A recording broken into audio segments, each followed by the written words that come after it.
Good morning, everyone. Welcome to a Windows as a Service webinar hosted by PowerOn. My name's Nikki Curtis, and I work as a solutions consultant for aforementioned company. For those who don't know us, we are PowerOn Platforms.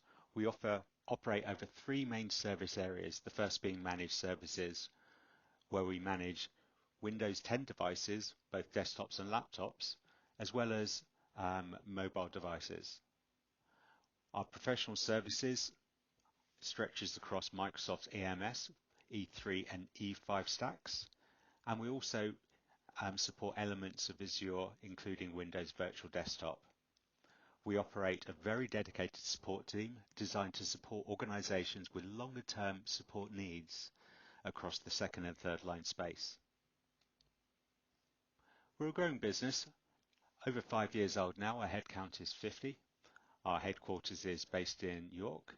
However, we have coverage over England and indeed the world. We have many competencies. One of the most prestige ones we have is our Microsoft Elite Partner status, and this is on the Enterprise Mobility and Security through the Enterprise Mobility and Security stack. This is an invitation-only partnership, so it's nothing you can apply for. We were invited to it. It gives us valuable insight into the direction of Microsoft, allows us to feedback, and allows us direct access to the development team should we have any issues. We have five competencies. We have three gold competencies, one in cloud, one for data center, one for Windows and devices, and we have two silver competencies, one for enterprise mobility management and one for data analytics. Moving to the agenda. It's a fairly packed agenda, 7 parts to it, starting off in section 1 with just a nice gentle overview of Windows as a service and also Windows 10 updates, what has changed. Section 2 is choosing the right update tool to maintain our devices. Section 3 is ensuring our infrastructure is man enough to support the increased updates, as well as ensuring we have sufficient devices to perform adequate testing for applications and also for device compatibility. Number 4 is where we start defining our testing and validation tasks and who's going to be doing them. Number 5 is looking at servicing profiles. What we might want to do is take a servicing profile and deploy it to a set of machines and place them in the Windows Insider ring, so that set of machine gets updates quicker, gets, for example, access to the new feature updates quicker, and this would allow people to make a head start on application deployments as well as explore, some of the new features. And once we've completed that, we then move on to the overall deployment from pilot to full deployment. And finally, we'll just end off with tying it all together and talking about the whole Windows as a service as a strategy. Okay, let's make a start. So section 1 is entitled Windows as a Service Overview. So there have been some big changes to Windows 10 relating to updates at least. Microsoft now supply 2 feature updates per year to Windows 10. Each feature update bringing, as the name might suggest, new features to Windows 10. In the past, we've had such features such as the timeline. We've had subtle changes to the taskbar and the start menu. Now, these feature updates, some of you might know of as, the latest one, you might be deploying 21H1. You might be getting ready for the deployment of 21H2. Now, when we look at these feature update codes, we call them, we can tell that the 4-character code is divided by the year of release followed by which half of year that release was in. So if we take, for example, the 21H1 update, we know that release was, or we know that feature update was released in 2021 in the first half. Now, the H1 updates are supported for 18 months since the release of that update, whereas the H2 updates are supported for 30 months since the release of that update. As well as feature updates, we have something referred to as quality updates.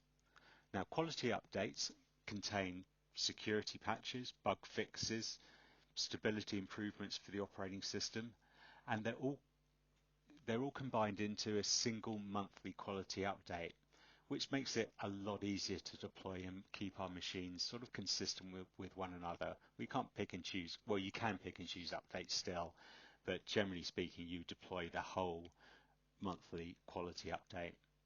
The other change is that the quality updates are cumulative, or the monthly quality updates are cumulative, in that if you have a machine that's been maybe powered off or disconnected from the network for a few months, if you were to plug that machine back in, that machine would only need the latest monthly quality update to bring itself up to date. So that's the changes with the updates. We have both feature updates twice a year, and we have monthly quality updates. Some of the other changes, because we have all these new features rolling out twice a year, it would be nice to get some kind of get a preview of these new features before they arrive on our desktop or on before they arrive on our machines. So we have the idea of insider previews. So if your machine belongs to the insider preview ring, it means that machine will get the newest update before wide release. So insider previews are useful for just getting a view of what the new feature adds, doing some basic application compatibility testing, and also feedback any issues that you've encountered. The other type of device, which we don't want updated, are things like kiosk machines or machines running complex medical devices or cash machines, ATM machines as they call them in America. Now for these machines, we can put them in something referred to as the long-term servicing channel. Now this prevents feature updates from being deployed to that machine, and it keeps that machine kind of consistent, which is required to ensure compatibility with either that medical device or compatibility with that application or the role of that device. So that's some of the changes to Windows. Maintaining updates on Windows 10 is more of a process than a project. It's a process because it's a repetitive process which you loop round and round, and effectively you never get to the end of. Sounds a bit depressing, doesn't it? Anyway, in this process, one of the main steps in this process is a plan and prepare step. This is where we prepare for any new release by examining new features. We check feedback on, or we provide feedback on the changes, and we report any issues we encounter with that new feature. So we have a plan and prepare phase. Once we've done a little bit of planning and we've done some preparation, we've done some investigation to that update, we could then move on to a kind of pilot, which is just a deployment over a set of machines, a chosen set of machines or pilot machines, and hopefully those machines are at least running, or the spread of machines in the pilot cover all of your line of business applications. So once you complete your pilot and everything's working okay, you can safely say that you've tested your main line of business applications.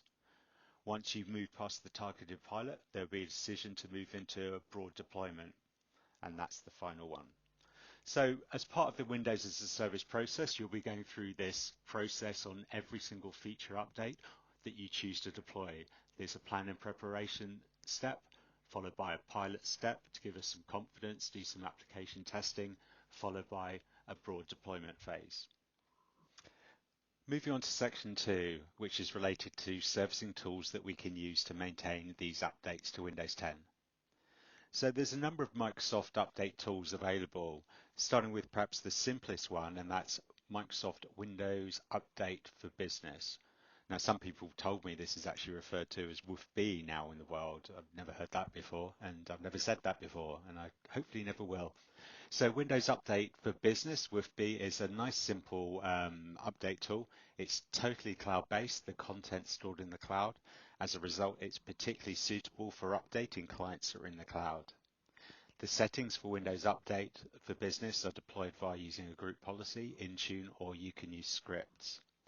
And because of the nature of Windows Update for Business, it being cloud-based, it's particularly suited towards Intune clients, as often Intune clients are home workers, they roam from office to office, etc. So that's Windows Update for Business. Moving on, the next one to talk about is Windows Server Update Services. Now, WSUS, I'm sure some of you have heard of before, but one thing to mention is WSUS, there's no actual role you can add to Windows Server 2019 for Windows Server Update Services. So if you're running it, you're probably running it on an older version, older than 2019. But that's not to say it's not supported. It's fully supported for deployment of Windows 10 feature and quality updates. Windows Server Update Services originally came about as a way of bringing content closer to the organization, as well as allowing the organization to have a little bit of control over their updates by right-clicking and deploying an update, and it will then deploy. But really what Windows Server Update Services did for companies was bring that update content closer to the users.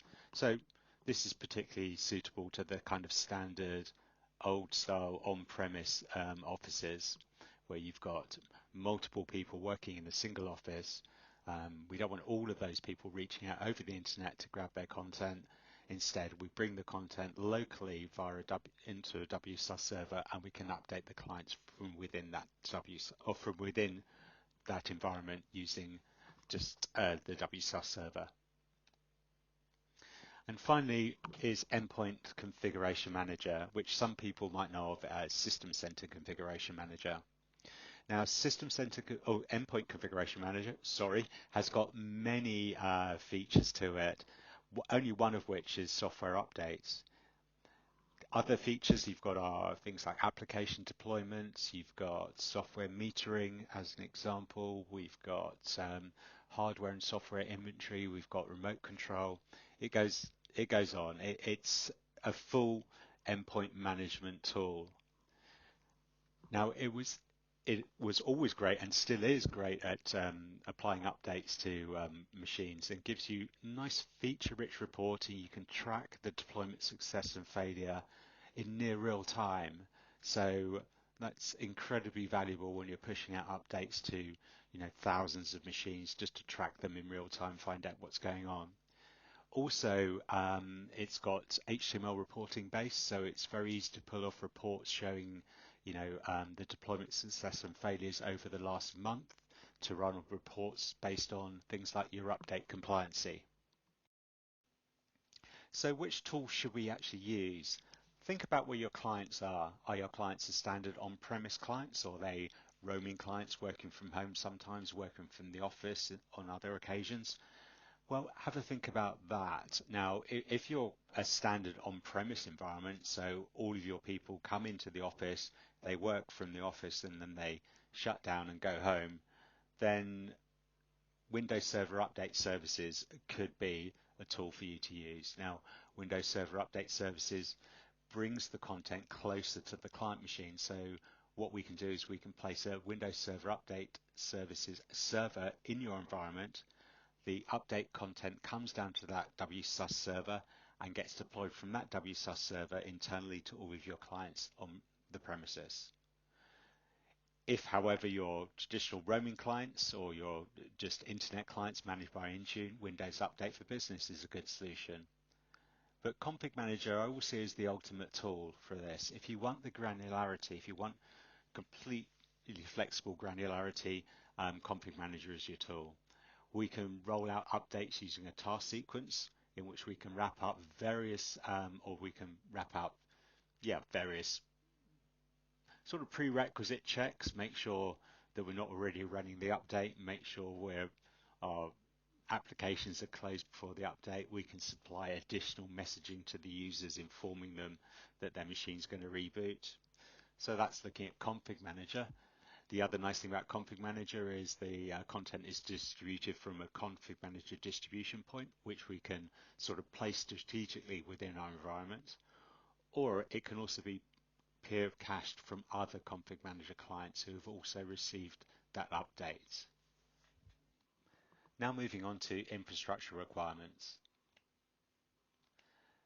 So now we've chosen our update tool, we now need to consider if the additional load placed on our network is going to cause any issues.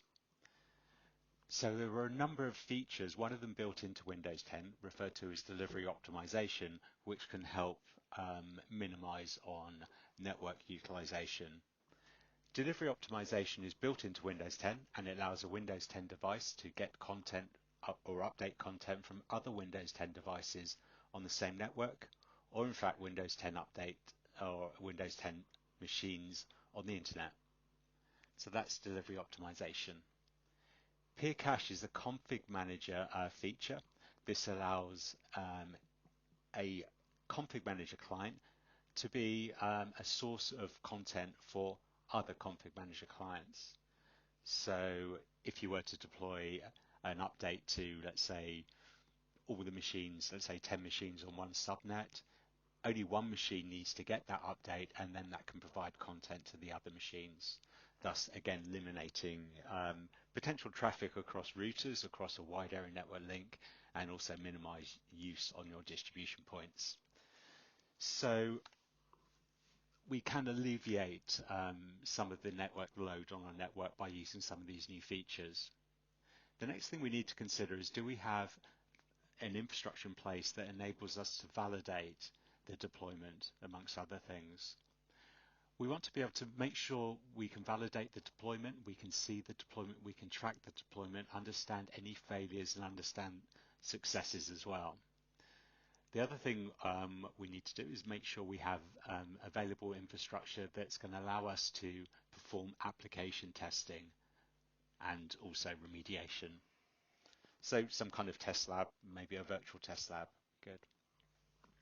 Now, rather than manually going through all of these tests and going through each application one by one and testing them and saying that works, that doesn't work, or we better, test this more deeply, what we can do here is we can make use of Windows Analytics. Now, Windows Analytics is a cloud-based service.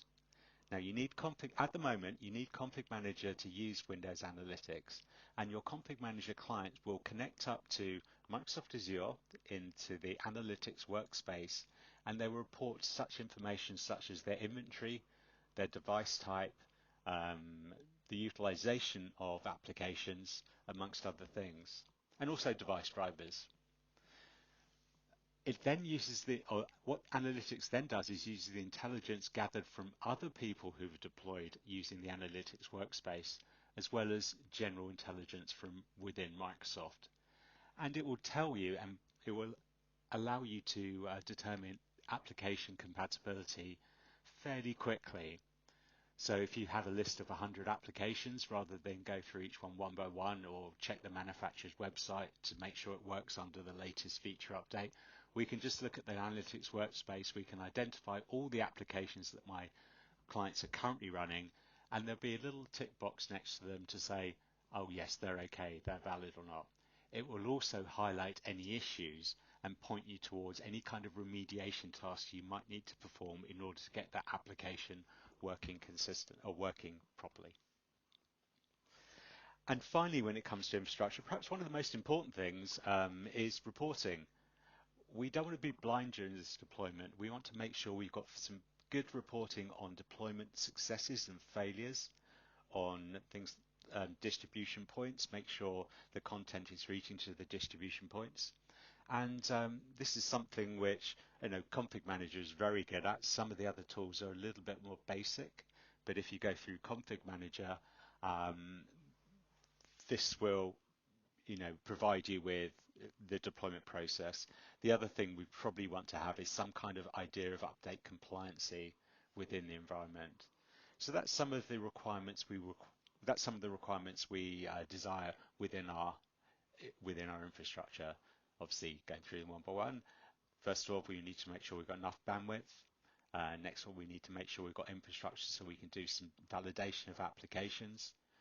We could use the analytics workspace to help us prevent manual testing and to provide us with valuable insights based on applications which don't work and follow their remedial steps in order to get these working. So analytics is a real time saver, can be a real time saver, and it's really powerful. And finally, reporting. So we want all of those part of our infrastructure. Once we're happy that the infrastructure is suitable, we can then move on to the validation phase. This is where we need to validate various things such as the application readiness. So we're testing application compatibility. This might be by going through some user acceptance testing.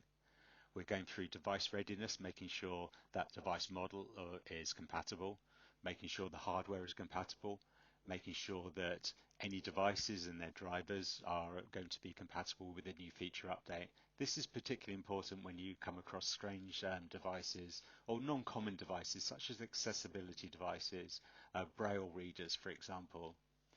So we want to test our applications, we want to test the device. If any of you are unlucky enough to be running third-party security products, for example, you might be running McAfee Virus Scan or you might be running McAfee Endpoint Encryption, you need to ensure that these third-party tools are compatible with the new Windows 10 feature. Because of the nature of security products, they normally hook in at a quite low level to the operating system, which can generate some incompatibilities.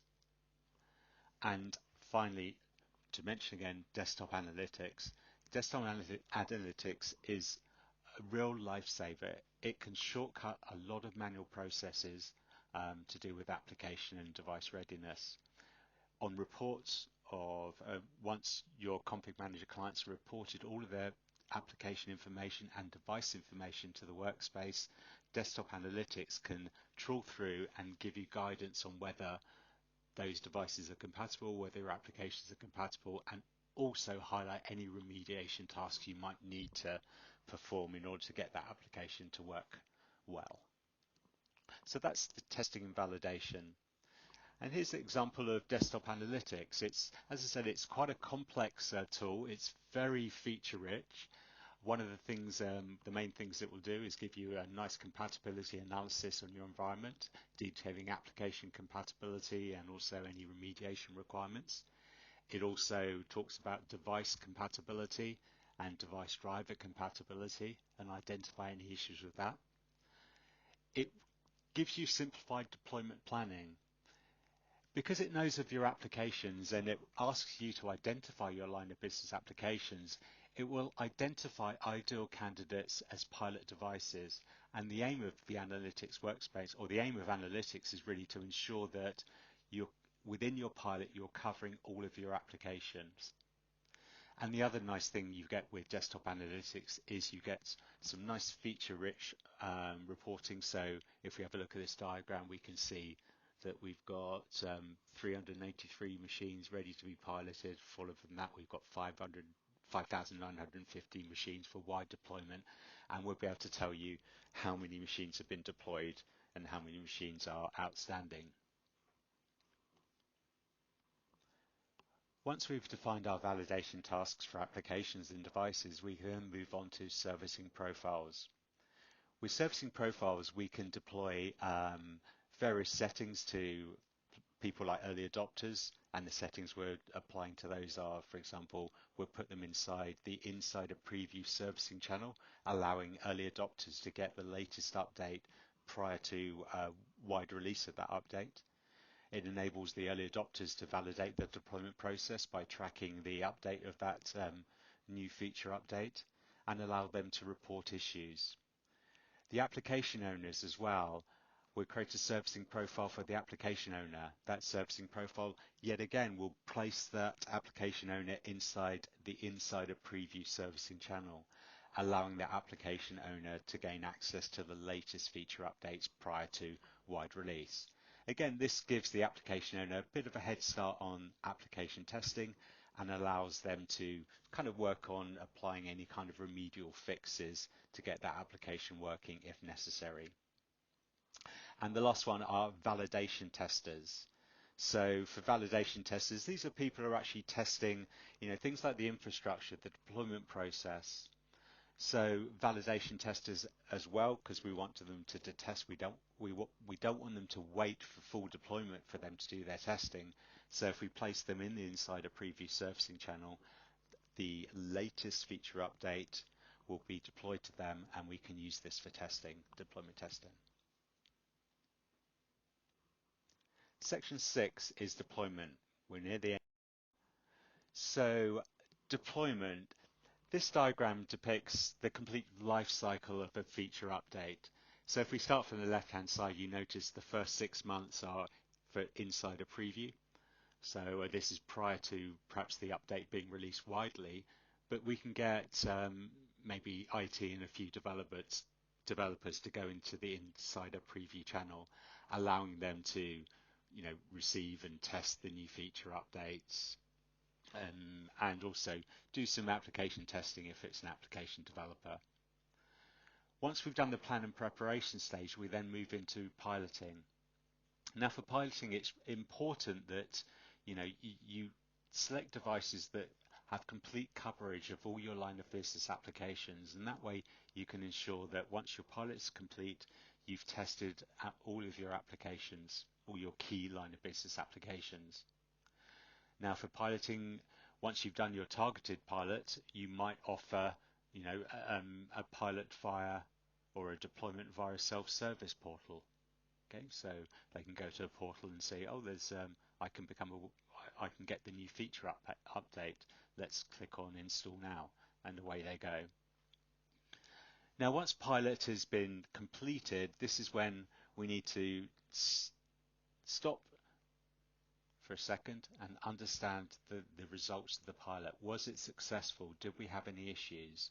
If everything went according to plan, or if the issues that we encountered we believe have been resolved, we can then move on to a mass deployment. Now, how you choose to deploy within your organization is going to be very dependent on your organization and how you're structured. For example, some people might choose to deploy by department.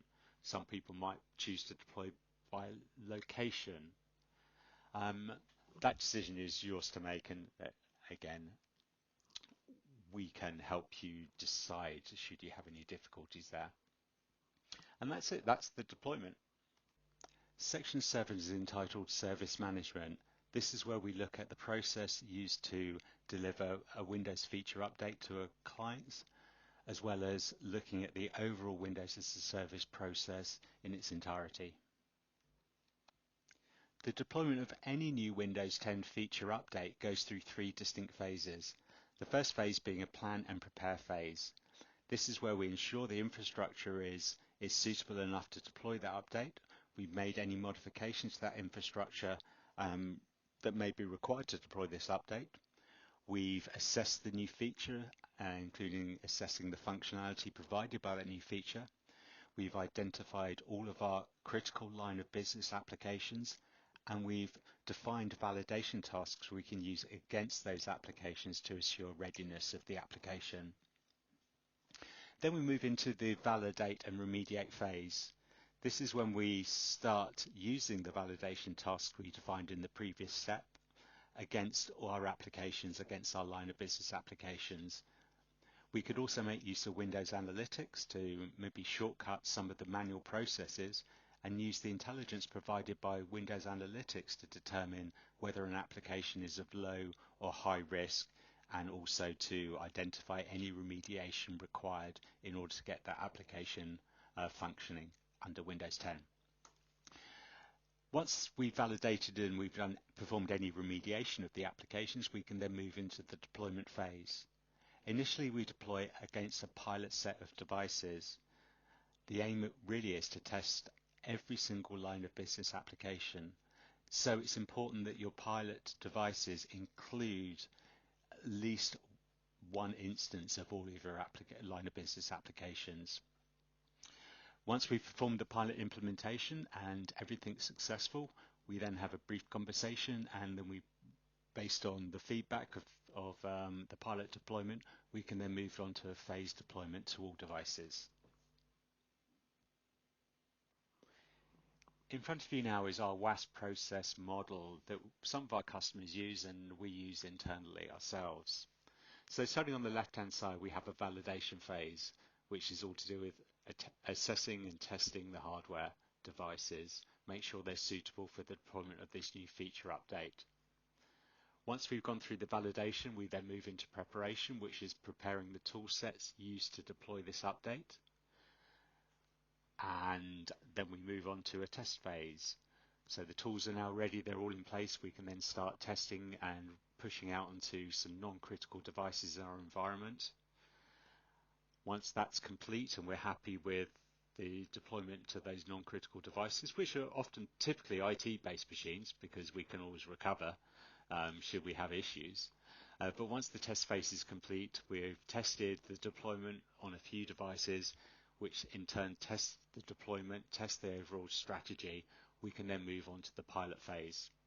Now the pilot phase, as mentioned in the previous slide, it's just important that you include devices which cover all of your line of business applications throughout. Once you complete the pilots, you can then say, I've completed testing on all my line of business applications. I've got ultimate confidence in this strategy now. I can push on to a broad deployment phase.